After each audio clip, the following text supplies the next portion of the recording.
Look, just stop hanging around. Look.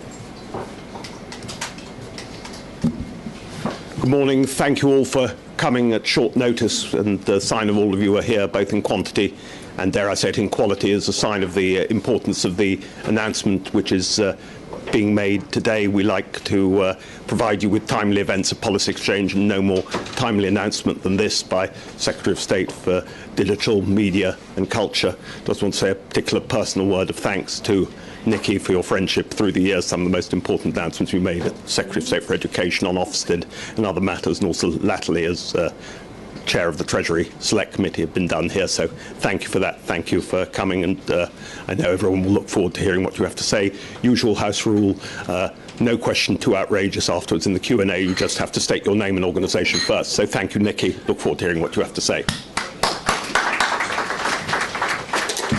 Thank you. Well, good morning, everybody. Dean, thank you for that kind introduction. It's a pleasure to be back here at Policy Exchange again. One of the greatest pleasures of being Secretary of State at DCMS is having the insight into the remarkable and unprecedented change that is taking place within our media sector. And there's one example recently that spells this out very plainly. When Netflix launched in 1997, Blockbuster, remember them, was the heavyweight of video rentals with almost 3,000 stores around the globe.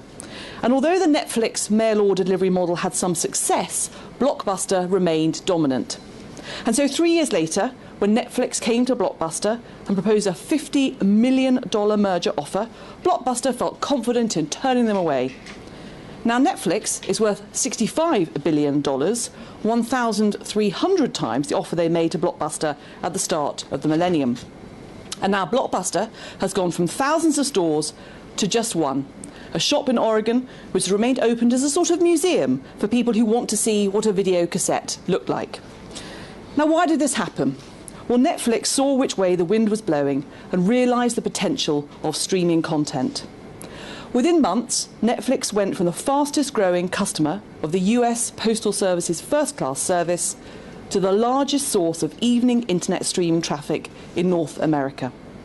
Meanwhile, Blockbuster was too slow to move until it was too late. The pace of this change is fast, and it is only going to get faster. And the broadcasters which do not remain relevant will find themselves left behind by viewers. Public service broadcasting is too important to allow it to become a historical relic like Blockbuster. Why? Because it has a unique ability to bring people together, to reflect our common values and to showcase those values to the world.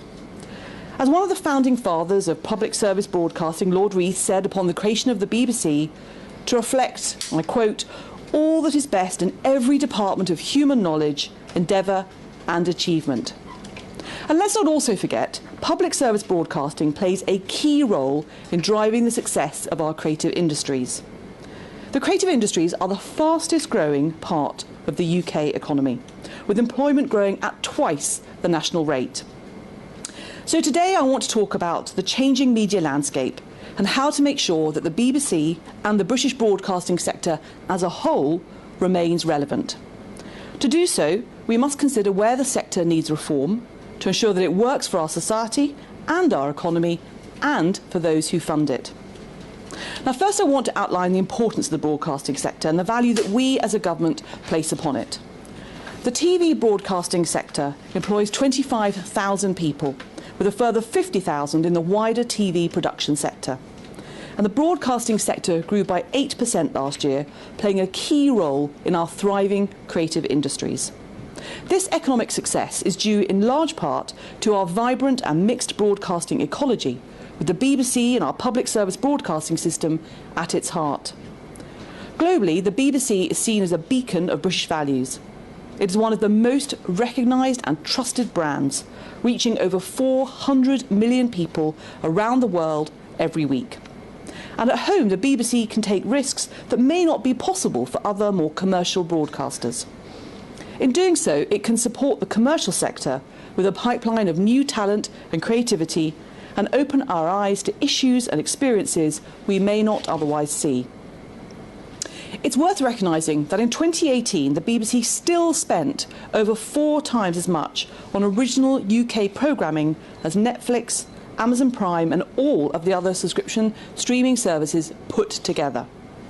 These streaming services have had a tremendously positive impact in the UK, making major investments and providing incredible choice for millions of viewers. But I truly believe that no matter how well funded the international streaming giants are, British broadcasters remain essential.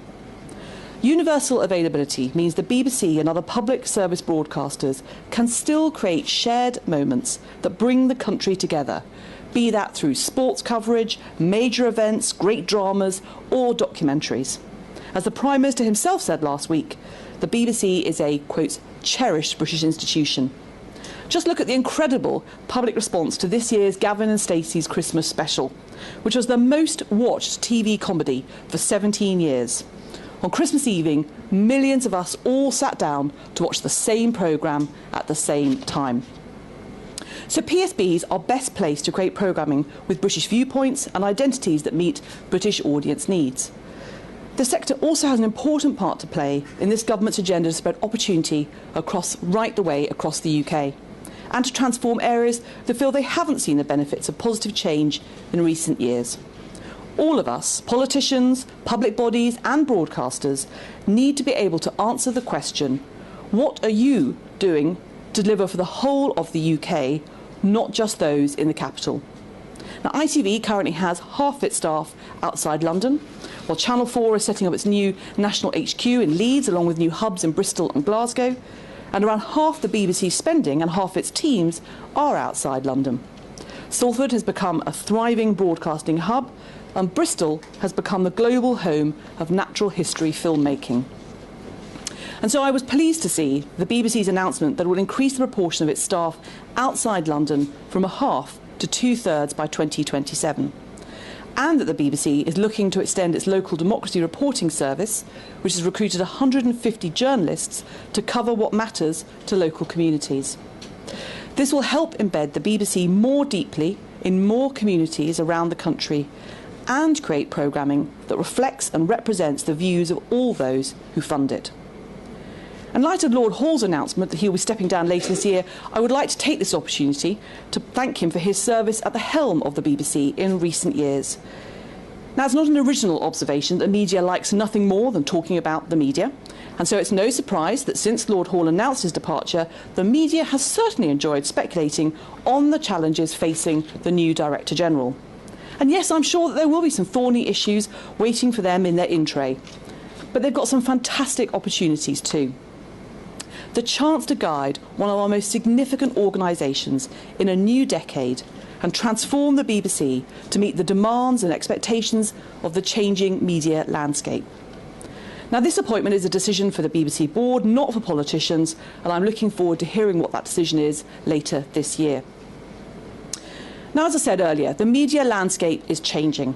The way we find content is changing. The way we choose content is changing. And the way we consume content is changing. In fact, the only constant is DCMS Secretaries of State giving speeches about how much the media is changing. Now, Netflix has nearly 170 million subscribers worldwide. Disney Plus is launching in the UK next month, and platforms like Amazon, Android and Apple are looking to become the gatekeepers to this proliferating range of services. It's clear that viewers are enjoying the greater choice of services and content that is on offer. Many audiences, particularly the young, would not think to turn on the TV to watch live, scheduled programming. The drop in linear viewing from 2017 to 2018 was so steep that an additional 34 series of Bodyguard, the most watched drama in the UK that year, would need to have been broadcast to sustain 2017 viewing figures. And in terms of streaming, traditional broadcasters no longer have their traditional dominance. On average, a UK viewer watches around 8 minutes of broadcasters' on-demand services like iPlayer or All4 each day. This is less than a third of the 26 minutes spent watching subscription video on-demand services like Netflix. And in one of the most eye-catching findings from Ofcom's recent research, more children recognise the names Netflix and YouTube than they do the BBC. This should be an eye-opener for the BBC. Quite simply, the world in which the BBC was created and the licence fee was established has changed beyond recognition. So we need to think carefully about what we all want the BBC, and indeed public service broadcasting more generally, to deliver for the years ahead. The BBC's role is not just to meet the demands of today, but to be ready to meet those of the future. And as we move into an increasingly digital age, where there are more and more channels to watch and platforms to choose from, it is clear that many people consider it an anachronism that you can be imprisoned effectively for not paying your TV licence. Now, criminal penalties are an important part of the justice system. However, in a just and democratic society, it is essential that these penalties are appropriate and are perceived as a fair punishment for the crime committed. The government is aware that there can be some confusion over which activities require a TV licence, while enforcement approaches can appear heavy-handed. This may cause considerable stress and anxiety, in particular to the most vulnerable in our society. Now, decriminalisation of TV licence evasion was previously looked at by David Perry QC, and he concluded that the criminal penalty remained appropriate under the current licence fee model. However, it's now been 5 years since the Perry review, and as I've said already, the broadcasting landscape has changed significantly, not least because 5 years ago, a TV licence wasn't required to watch or download content on the BBC's iPlayer. And after the BBC's decision on the future of the over 75 licence fee concession from June of this year, some vulnerable people in the UK will become liable to facing TV licensing enforcement procedures, some for the first time since 1999. Now, the government's been clear that we are disappointed with the BBC's decision to restrict the over 75 licence fee concessions to only those in receipt of pension credit. And we recognise the value of free TV licences for over 75s and believe they should be funded by the BBC. TV and radio are important for people of all ages, but particularly for older people who often value them as a way to stay connected with the world. So we want to ensure a proportionate approach to licence fee penalties and payments that protects the most vulnerable in our society. So I'm pleased to announce today that the government will shortly lay secondary legislation to turn the trial of the simple payment plan into a permanent feature. This plan is open to vulnerable people who may struggle to pay the licence fee, including those over 75, and it allows customers to spread out payments for their TV licence more evenly. But even with this help from the government, there remain legitimate concerns that the criminal sanction for TV licence fee evasion is unfair and disproportionate. So we believe that it is right to look again at whether the criminal sanction is still appropriate. We are therefore launching today an 8-week public consultation on whether to decriminalise TV licence fee evasion. Now, this consultation will seek views on whether the government should replace the criminal sanction with an alternative civil enforcement scheme. In deciding whether to decriminalise evasion and considering how this could happen, the government's objectives and determining factors will look at these questions.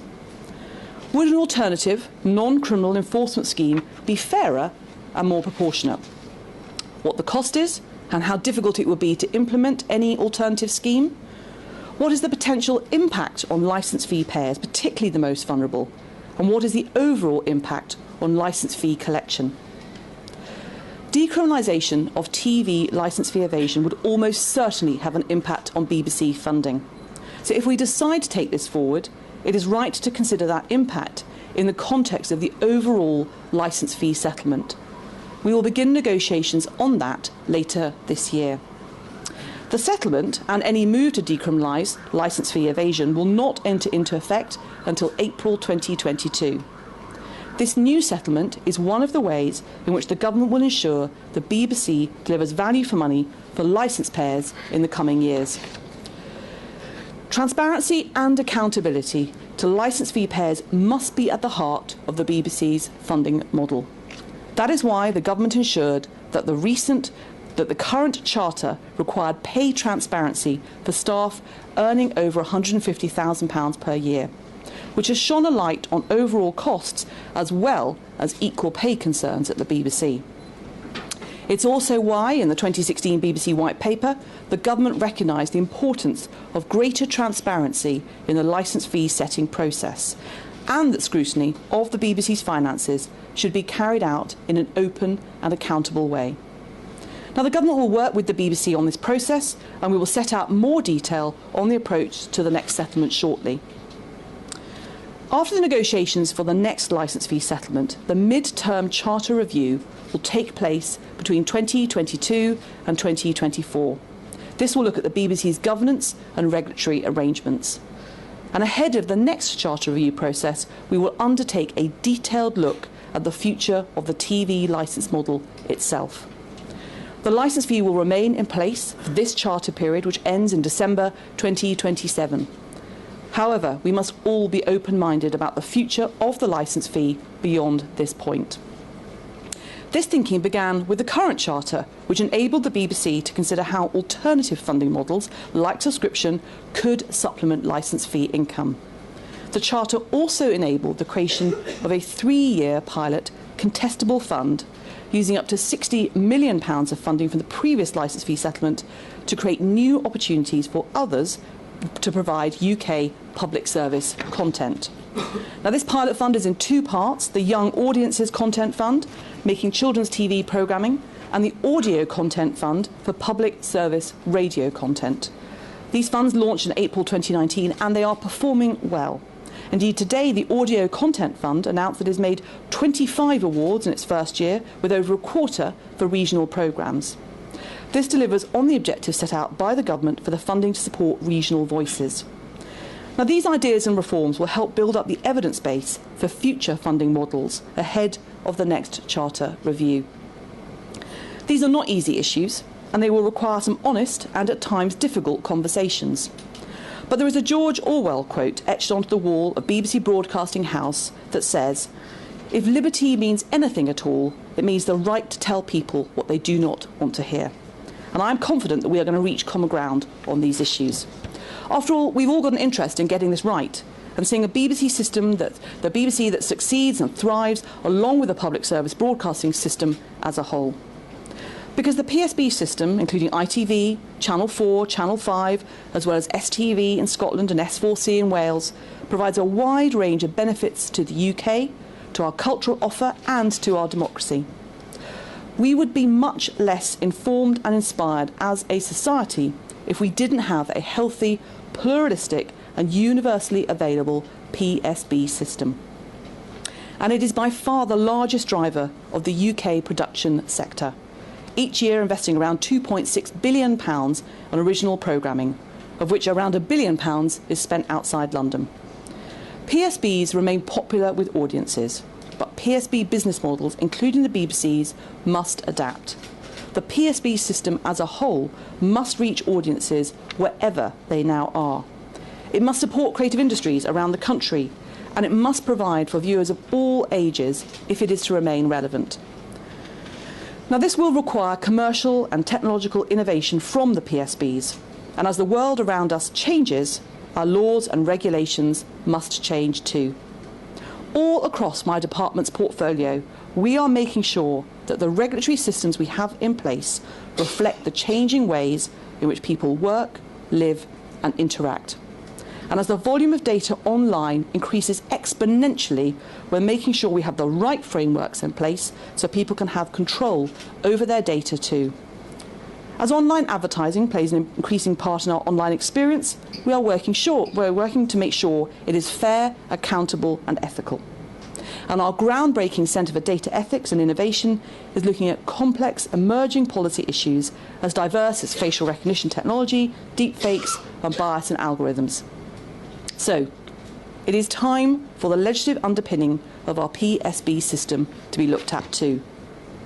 But many of the key pillars of the PSB system were established in their current form in the 2003 Communications Act. When we look back on 2003, an era of flip phones and dial-up internet, where Facebook and YouTube hadn't even been founded yet, it doesn't take long to recognise that the media landscape has moved on. So in this age of apps and on-demand streaming services, our concept of public service broadcasting should extend beyond just linear TV channels.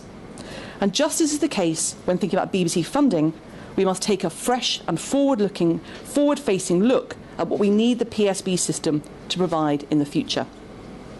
The first stage of this is Ofcom's PSB review, on which Ofcom will publish an update in the coming weeks. Ofcom has stated that public service broadcasting is now at a crucial juncture, and that it believes the time is now right for government, parliament, regulators and industry to consider the need for a new framework for public service media. I share this view. My officials are working closely with Ofcom to consider the major questions facing the future of the sector, and we will carefully consider the recommendations from that review. In one area, strengthening the digital prominence and discoverability of PSBs, the government has already committed to acting on Ofcom's recommendations. As services proliferate and programme guides become more complex, we need to make sure regulation supports the prominence of PSBs. This will help our PSBs compete and enable audiences to continue to find high-quality UK public service programming. Now, we will look at the potential for legislation to deliver this reform to PSB prominence and any wider reform emanating from Ofcom's PSB review. A fundamental appraisal of the PSB system will not only help our PSBs compete in this fast-changing market, but a sustainable and vibrant PSB system will also help drive our wider screen sector and creative industries. In 2019, the UK saw double the amount of spending on high-end TV show productions as there was in 2015.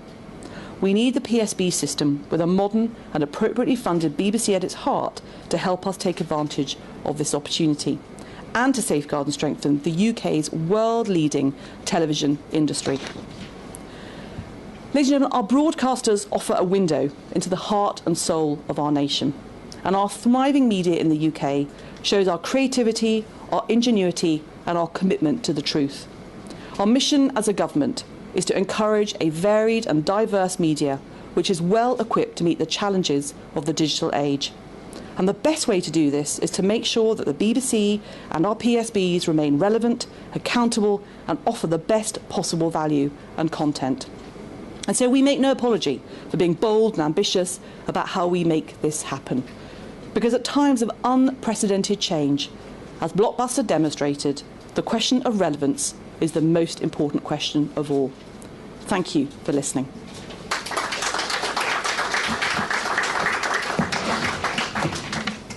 So questions, can I just get a sense of how many questions? Lady there in the middle there. Name and organisation, please. Hi, Libby.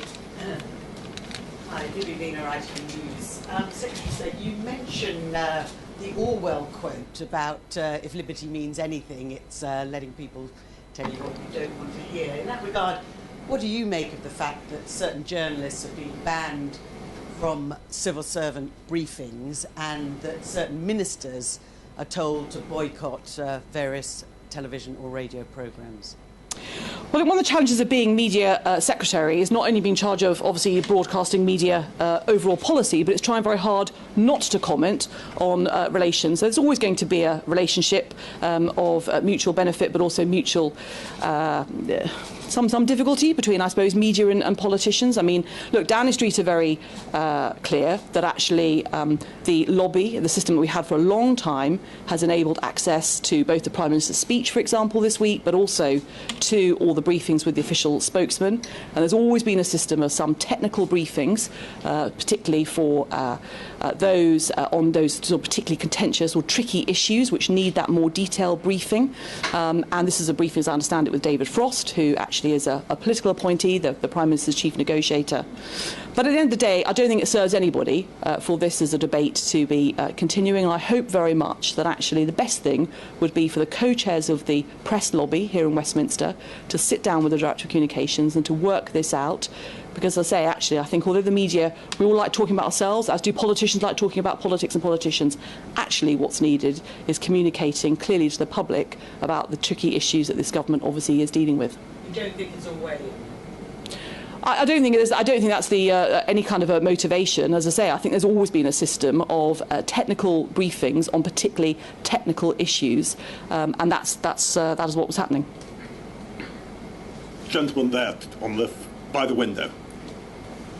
Name and organisation, please. Josh Arnold Forster, and I'm not in an organisation apart from RUSI. Secretary of State, one of the things, you referred to the BBC being one of the most trusted brands across the world. The problem that some people have suggested is that when you look at your proposals today, the way in which they will be perceived, which I accept may well be unfair, is it's perceived as an attack on the funding of the BBC, especially the World Service, because the government is unhappy about the sorts of challenges they can face if they're on the Today programme or they do the Andrew Neil interview. What can you say to audiences, the global audience, about the BBC and about how the trust in the BBC should be retained, possibly because actually the fact that you are seen to be attacking the BBC is a demonstration of the independence of the BBC? Well, firstly, I don't think anyone should interpret today's announcements or discussion about the licence fee funding model as any kind of attack on the BBC, which I think is, as I say, is an incredibly important organisation, both in the UK, but as you say, around the world. It's been a beacon of freedom and light and encouragement to many people around the world. I think one of the things is to understand the ways in which the BBC is funded. So one of the recommendations, I think, from previous select committees has been more transparency about the funding. So actually, for a lot of the BBC international services, there is specific funding, for example, from the Foreign Office, which will be a matter for discussion around budgets and spending review processes to make sure that those international services very much continue.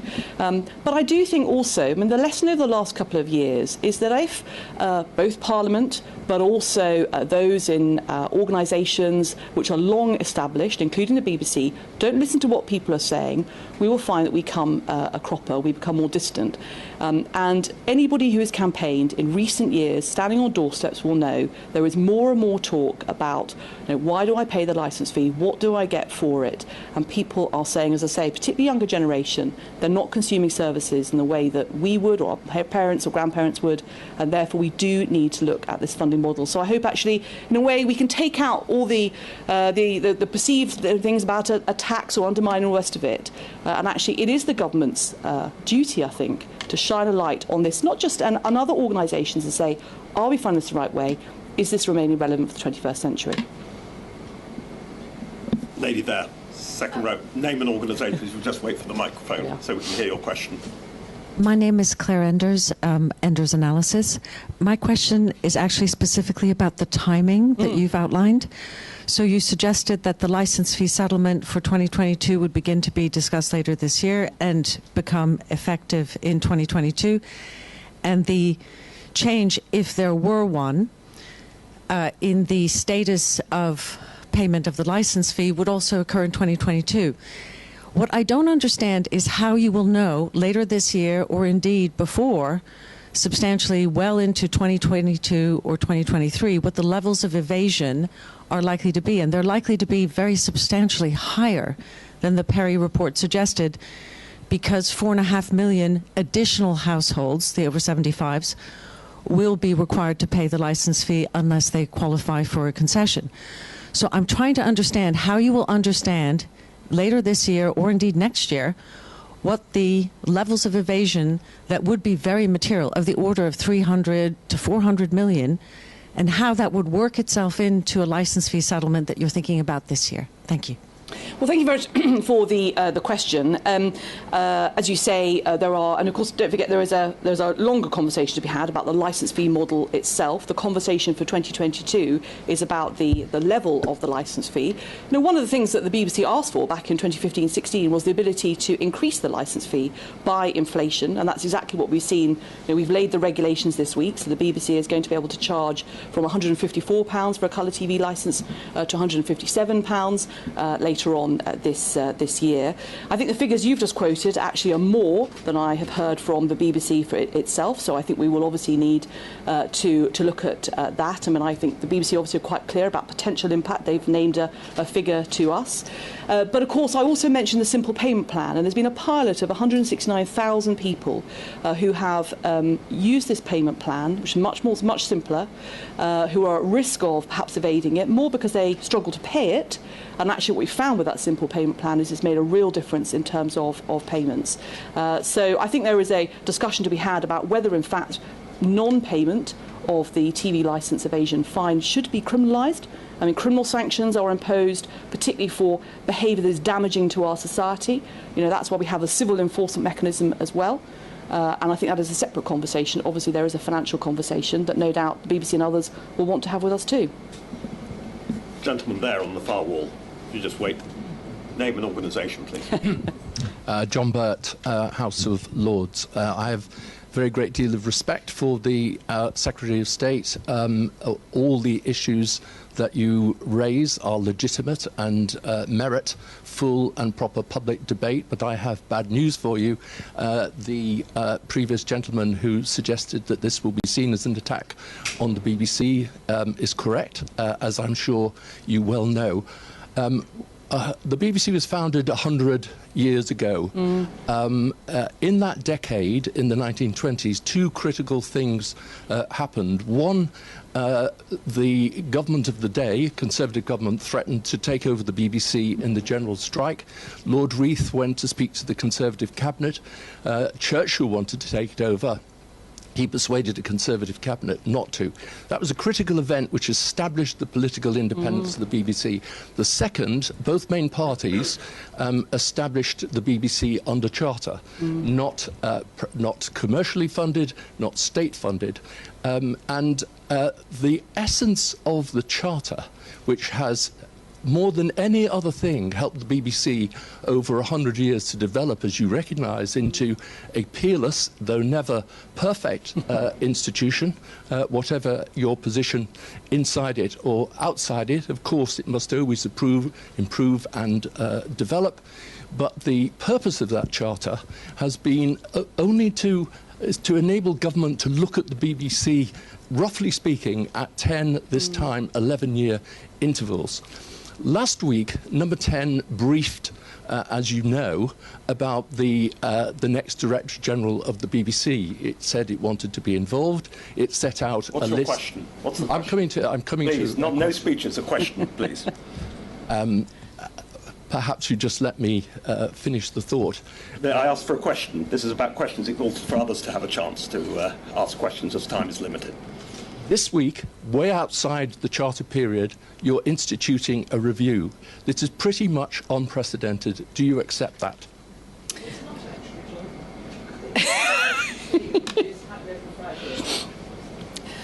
Thank you very much. I think the lady. No, I don't accept the premise of the question. I don't accept the premise of the question. And actually, I'm glad, Lord Burt, that you raised. And obviously, I think that you also, as a former Director General, so you've worked in the BBC. The BBC is going to be 100 years old in 2022, and any 100-year-old organisation, I think it's right that for the reasons set out, we're going to look at the overall model. But exactly as the lady has just said, in the midway, there's always a mid-year. Midway through the charter, there is a review. This is not unprecedented to look at this particular issue. And as I say, there is a longer debate to be had about the overall licence fee model. This is a specific question about whether, in light of particularly the change that the BBC themselves have made in relation to the over 75s, whether in fact criminalisation of those who don't pay that fine for evasion is still the right thing to have in our society. Sorry, did the lady there want to say anything more? Just because if you name an organisation, please. Sorry to. Sorry. Well, there's just a microphone there. So people can't hear you. Patricia Hodgson on your groundbreaking Centre for Data Ethics and Innovation. And John and I worked together and I hope did a very great deal. I'm a great admirer of John's. I think the point is that back in the bad old days there used to be licence fee reviews every year, and then they more or less settled at 3 years, and then you got the more or less 10-year look at the funding model. I would hope and assume that the BBC will think about how on earth it competes with the enormous number of global competitors in order to maintain the kind of quality and range of material that we've become used to and will continue to demand. And I expect that the BBC will want finally to add subscription tiers for extra services while maintaining a licence fee core available to everybody. And how that is worked out over this period until 2027 seems to me to be the core of everything, and indeed the basis when you are renewing a licence fee during that consideration. It's going to be very complex. Thank you very much. I think I'll just briefly agree. It is going to be complex, but I think it is a national debate that we do need to have. I can't stress enough that my respect and admiration for the BBC, for our public service broadcasting, but just because you respect and admire something doesn't mean that it has to stay exactly the same. Because there's so many questions now, I think if we take the future ones as a brace of questions, and because I'll write them down. Minutes, yep. If you're happy. Lady there, been waiting patiently. Name an organisation. Anna Mihailova from The Telegraph, Heineke. You talk repeatedly about the need for the BBC to remain relevant. It's a constant theme in your speech. Now, do you think it's appropriate for the government to boycott the Today programme and its 7 million weekly listeners, including in the wake of a terror attack? And will you be making representations to Downing Street about that? And one other question, if just next to you on the same road, just take it on grounds of geographic proximity. Name an organisation.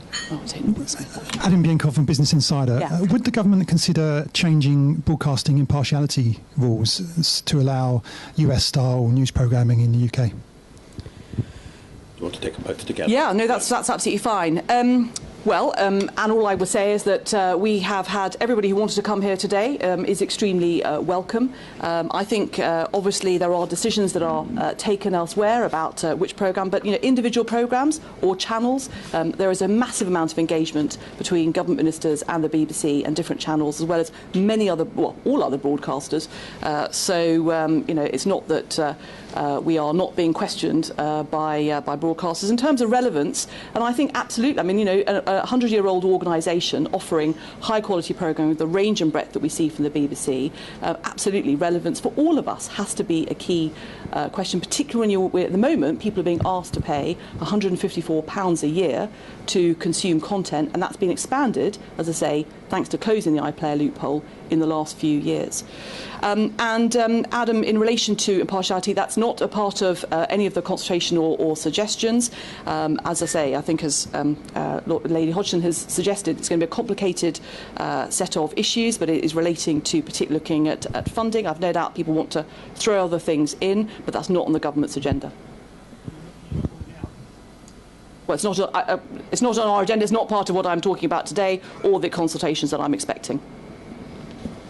Two people there in close proximity. Lady there on the third row from the back, then gentleman behind her. Hi. Name an organisation. Elizabeth Howcroft from Reuters.